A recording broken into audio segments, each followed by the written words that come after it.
Hello guys, welcome to my channel Aditi Khatri Psychology Classes. Guys, we started chapter 1 Variation in Psychological Attribute class 12th Psychology. In the last video, we have discussed the topic is assessment of psychological attributes. So today in this video, we will be discuss about the topic is intelligence. So guys, stay tuned with my video till end and please don't forget like, share, comment and subscribe my channel. So let's start my video. So guys, today class topic is intelligence. Intelligence is the key construct कि हर एक individual एक दूसरे से कैसे different होता है, कि कैसे उसकी इंटेलिजेंस है तो किसी पर्सन का इंटेलिजेंस कम है, किस तरीके के हमारे कॉन्सेप्ट एक दूसरे से डिफरेंट होते हैं, कैसे हमारे साइकोलॉजिकल और फिजिकली हम डिफरेंट होते हैं। इंटेलिजेंस हमारे साइकोलॉजी का नोशन है जो हमें एक दूसरे से डिफरेंट बनाती है। You know, if you watch to intelligent person, right, बहुत ज़्यादा मेंटल अलर्टनेस है, अपनी चीज़ों को लेकर हर चीज़ों को लेकर बहुत ज़्यादा अवेयर रहता है, चीज़ों को लेकर पूरी तरह से कम्प्लीटली अंडरस्टूड है, राइट, हर एक पर्सन के साथ गुड रिलेशनशिप है, पूरे वर्ल्ड को लेकर बहुत अच्छी अंडरस्टैंडिंग है। तो कुछ पर्सन की ऐसी थिंकिंग होती है जो किसी से बात करना पसंद नहीं करती, किसी के एटीट्यूड को पसंद करने नहीं करती। तो डिफरेंट इंटेलिजेंसी होती है, ठीक है। कुछ साइकोलॉजिस्ट अपने पॉइंट ऑफ व्यू देते हैं कि समझना चाहते हैं कि इंटेलिजेंस एक दूसरे से किस तरीके से डिफरेंट होती है, किस तरीके से है। तो कुछ कंसेप्ट दिए हैं। तो फर्स्ट, ऑक्सफोर्ड डिक्शनरी के according intelligence as power of perceiving, learning, understanding and knowing. कि ऑक्सफोर्ड डिक्शनरी के अकॉर्डिंग कि इंटेलिजेंस जो होती है एक ऐसी पावर होती है जहाँ पे हम कैसे परसीव कर रहे हैं, मीन्स हम पूरे वर्ल्ड को कैसे परसीव कर रहे हैं, हमारी लर्निंग कैपेसिटी क्या है, हम वर्ल्ड को किस तरीके से अंडरस्टैंड कर रहे हैं, समझ पा रहे हैं, और हमारा नोविंग प्रोसेस कैसा है, मीन्स हमारा कॉग्निशन, ठीक है। ये था according to Oxford dictionary. Second, Alfred Binet आते हैं जो first psychologist who worked on intelligence. ये फर्स्ट साइकोलॉजिस्ट ऐसे हैं जो इंटेलिजेंस पर वर्क करते हैं कि कैसे इंटेलिजेंस की है, कैसे पर्सन एक दूसरे से डिफरेंट दिखते हैं, क्या है।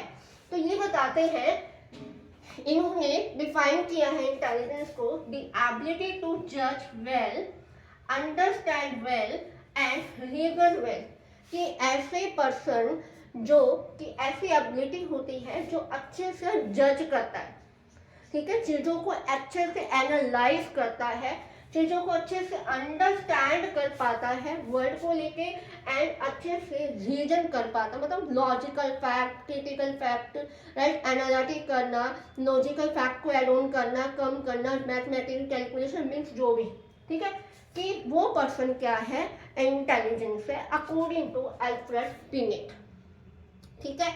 क्वेश्चन आएगा यहाँ पे आपको, who was the first work on intelligence, so your answer is Alfred beneath, right. यहाँ पे एमसीक्यू में क्वेश्चन भी पूछे जा सकेंगे कि अल्फ्रेड बिनेट का कौन सा वर्क है and what is the definition of Alfred beneath.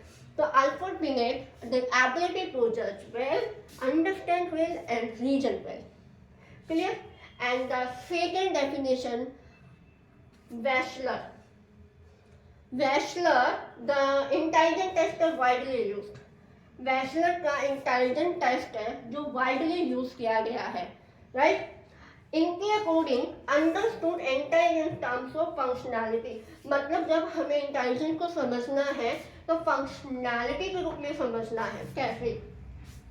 He define the global and aggregate, कि डिफाइन करते हैं ग्लोबल लेवल में कि ऐसी कैपेसिटी होती है इंडिविजुअल की टू थिंक रैशनली, जो अच्छे से रैशनल थिंकिंग कर सके, एक्ट करे पर्पसफुली, मतलब उसका क्या पर्पस है उसके अकॉर्डिंग एक्ट करना, and to deal effectively with his environment, कि अपने इन्वायरमेंट में इफेक्टिवली डील करना, वो पर्सन क्या है according to Wechsler, he is intelligent person. Clear? कि एक ऐसी ग्लोबल और एग्रीगेट कैपेसिटी होती है किसी इंडिविजुअल में कि वो थिंक रैशनली करे कि what is right, what is wrong, and पूरे वर्ल्ड को किस तरीके से अंडरस्टैंड करना है, क्या ऑब्जेक्ट्स होने चाहिए, क्या अडेप्टेशन होनी चाहिए पूरे वर्ल्ड को लेकर, ठीक है। और उसके अकॉर्डिंग वो क्या पर्पस है उसका एक्ट करने का, मतलब कहाँ पे उसको प्रॉब्लम दिख रही है, कहाँ पे प्रॉब्लम नहीं होनी चाहिए, मतलब कोई ना कोई पर्पस होता है। और उसी के अकॉर्डिंग जब हम इन्वायरमेंट के साथ, इन्वायरमेंट में रहकर डील कर रहे हैं प्रॉब्लम के साथ, तो वो इफेक्टिवली होना चाहिए। तो वो पर्सन इंटेलिजेंट पर्सन है according to Wechsler. Clear? And third is Gardner and Sternberg. Gardner आते हैं उसके बाद, Gardner and Sternberg, an intelligent individual not only adapt to the environment, कि एक ऐसा पर्सन ही इंटेलिजेंट नहीं होता है जो ओनली एंड ओनली इन्वायरमेंट को ही अडेप्ट करे, बट ऑल्सो उसमें कुछ मॉडिफाई भी करे और उसको कुछ शेप भी करे, मतलब उसमें कुछ शेप भी दे उनको कि कैसे क्या होना चाहिए, ठीक है। जैसे कि आप जिस इन्वायरमेंट में रह रहे हो, आप पूरे वर्ल्ड को लेकर अंडरस्टैंड भी कर चुके हो, अडेप्ट ही नहीं करना जरूरी नहीं होता, बट उसमें चेंजेस भी लाना जरूरी है। अगर आपको कहीं ऐसा लग रहा है ना ये चीज़ें नहीं ठीक है, उसमें कुछ चेंज होना चाहिए, अगर आपको ये लगता है कि फॉर एग्जाम्पल कि टीचर आपको टीच कर रही है लेकिन आपको उनको मैथड नहीं समझ में आ रहा, आप जरूरी नहीं है कि आप उन्हीं टीचर से पढ़ो, उन्हीं जो इन्वायरमेंट आपको मिल गया, जो टीचर आपको मिल गया है, आपको सिर्फ उसी से पढ़ना है। नहीं, आपको उनमें कोई चेंज लाना चाहते हो तो आप चेंजेस लेकर आओ, अगर आप उनको कोई शेप देना चाहते हो तो आप शेप भी दे सकते हो। तो ये कहना है गार्डनर एंड स्टर्नबर्ग का। क्लियर? आपको एमसीक्यू में क्वेश्चन कैसे पूछे जा सकते हैं, कोई डेफिनेशन भी दे दे और आपको साइकोलॉजिस्ट का नेम बता दी कि कौन से साइकोलॉजिस्ट ने ये वाली डेफिनेशन दी है, तो आपको डेफिनेशन का नेम भी लर्न होना चाहिए, ये पूरी डेफिनेशन आपको अच्छे से लर्न भी होनी चाहिए। एंड एक बात और यहाँ पे मैं पॉइंट करूँ, जो डेफिनेशन जिस साइकोलॉजिस्ट ने दी है, जो डेफिनेशन साइकोलॉजिस्ट ने दी है वो आपको वैसे ही लर्न करनी है, उसमें कोई भी चेंज नहीं कर सकते आप, क्योंकि वो साइकोलॉजिस्ट ने दी है, ठीक है। हमने नहीं दी है, ये साइकोलॉजिस्ट देते हैं, उनमें हम कभी कोई चेंज नहीं कर सकते, जैसे दी हमें वैसे उसको लर्न करना होता है। तो यहाँ पे कैसे क्वेश्चन बने मैंने वो भी बताया है कि who was the first work on intelligence, your answer is Alfred बिने। एंड फंक्शनैलिटी के बारे में कौन बात करता है, व्हाई डिड यू टेस्ट, किसके बारे में हुआ है, वेस्लर के अकॉर्डिंग। आपसे ये पूछ ले, आपको डेफिनेशन दे दी, बताओ कि कौन सी डेफिनेशन दी है कौन से साइकोलॉजिस्ट ने, तो योर आंसर इज जो भी आपके क्वेश्चन के अकॉर्डिंग होगा। क्लियर? यहाँ तक क्लियर हुआ, समझ में आया? So guys, next topic is theories of intelligence. Psychologist have propose several theories of intelligence and इसको ब्रॉडली 2 वेज में क्लासिफाइड किया गया है। फर्स्ट है साइकोमेट्रिक या structural approach, second information processing approach. Now psychometric या structural approach, it is considered to aggregate of abilities, कि हम अपनी प्रॉब्लम्स का मतलब जो भी हमारे पास एबिलिटीज होती है उसका एग्रीगेट होना। और इंफॉर्मेशन प्रोसेसिंग अप्रोच में क्या है कि how an intelligent person act, intelligent person किस तरीके से एक्ट करता है। फॉर एग्जाम्पल, हम अपनी कॉग्निटिव एबिलिटीज को यूज करके अपनी प्रॉब्लम का सोल्व करते हैं। मीन्स हमारा माइंड जो होता है उसमें हमारी learning, memory, thinking, perception, decision making, planning, creativity सब करता है। जब भी हमारे पास कोई इंफॉर्मेशन आ रही होती है वो इंफॉर्मेशन हमारी माइंड में क्या होती है, प्रोसेस होती है। उस प्रोसेस के दौरान, उस प्रोसेस के टाइम पर हम क्या एक्ट करते हैं, that is called information processing. Approach. Clear? आया समझ में? सो साइकोमेट्रिक अप्रोच में कौन कौन सी थ्योरीज आती है और इंफॉर्मेशन प्रोसेस के अंदर कौन कौन सी थ्योरीज आती है, तो हम वहाँ डिस्कस करें। तो फर्स्ट है साइकोमेट्रिक अप्रोच के अंदर फर्स्ट थ्योरीज आती है one factor theory, and second two factor theory, third is theory of primary mental abilities, and fourth is hierarchical model of intelligence, fifth is structure of intellect model, and sixth is theory of multiple intelligence। ये 6 type of theories आती है हमारे psychometric या structural approach में। Information processing approach में 2 type की theory आती है। First is triarchic theory of intelligence and second is PASS model of intelligence. So हम अपनी आज के इस वीडियो में 2 थ्योरीज को डिस्कस करने वाले हैं। First is one factor theory and second is two factor theory. I hope आपको यहाँ तक क्लियर हो गया होगा, कोई भी डाउट नहीं होगा। So guys, first theory is uni और one factor theory given by Alfred Binet. Alfred Binet ने ही फर्स्ट वर्क किया था इंटेलिजेंट पे, और इन्होंने ही फर्स्ट थ्योरी दी है इंटेलिजेंस पे। ये चीज ध्यान रखनी है। इन्होंने अपनी थ्योरी में एक सिंपल सी बात की है कि कोई पर्सन मोर इंटेलिजेंट होगा या लेस इंटेलिजेंट होगा, बस इतनी ही स्टोरी है इस थ्योरी में कि कोई पर्सन है जो बहुत ज़्यादा इंटेलिजेंट है तो कोई पर्सन लेस इंटेलिजेंट है। इनका कहना है कि हम अपनी सेट ऑफ एबिलिटीज को यूज करके अपनी लाइफ में जो भी प्रॉब्लम आती है उनको सोल्व कर सकेंगे।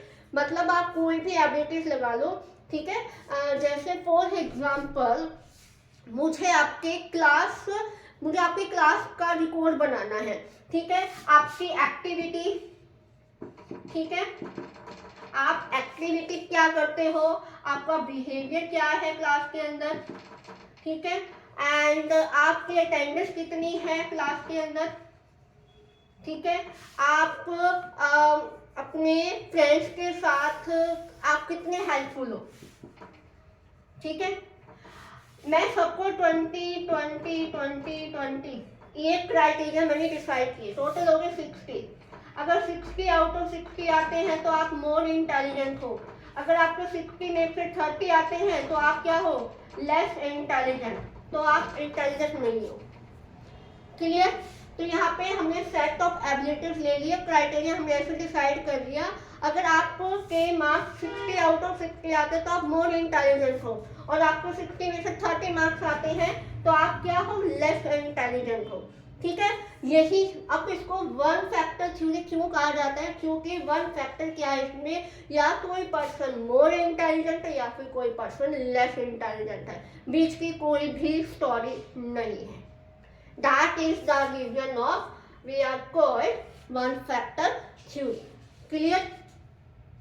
बाद में इस थ्योरी को डिस्प्यूट भी कर दिया गया, मीन्स इसके क्रिटिसिज्म आए कि ऐसा नहीं हो सकता है कि इनकी थ्योरी पर काफ़ी एनालिसिस हुए, डाटा देखा गया कि क्या है इस थ्योरी में, तो इनकी थ्योरी को डिस्प्यूट कर दिया गया कि अगर हम किसी पर्सन में मेमोरी लर्निंग अच्छी है तो मेमोरी नहीं है, अगर किसी पर्सन में मेमोरी बहुत अच्छी है, लर्निंग इतनी अच्छी नहीं है, तो ये जरूरी नहीं है कि वो पर्सन इंटेलिजेंट नहीं है।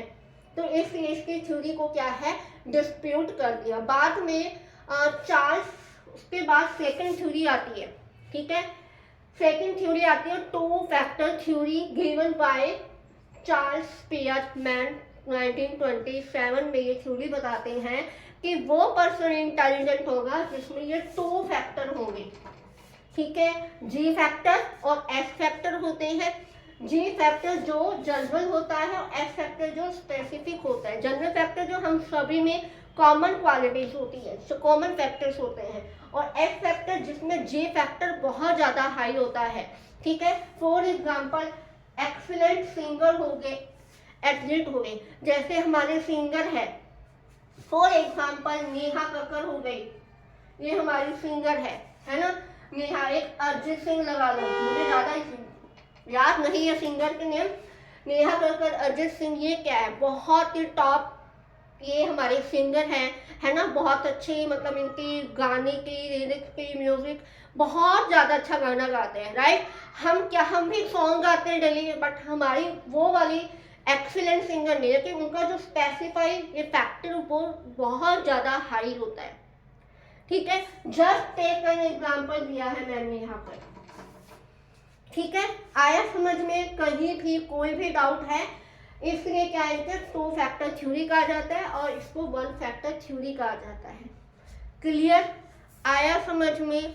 आई होप आज का ये लेक्चर आपको अच्छे से क्लियर हो गया है, तो वीडियो को लाइक कर दो। अगर कहीं भी डाउट है तो ask me in comment section. So guys, मिलते हैं नेक्स्ट वीडियो में नेक्स्ट थ्योरी के साथ। तब तक bye bye, have a nice day.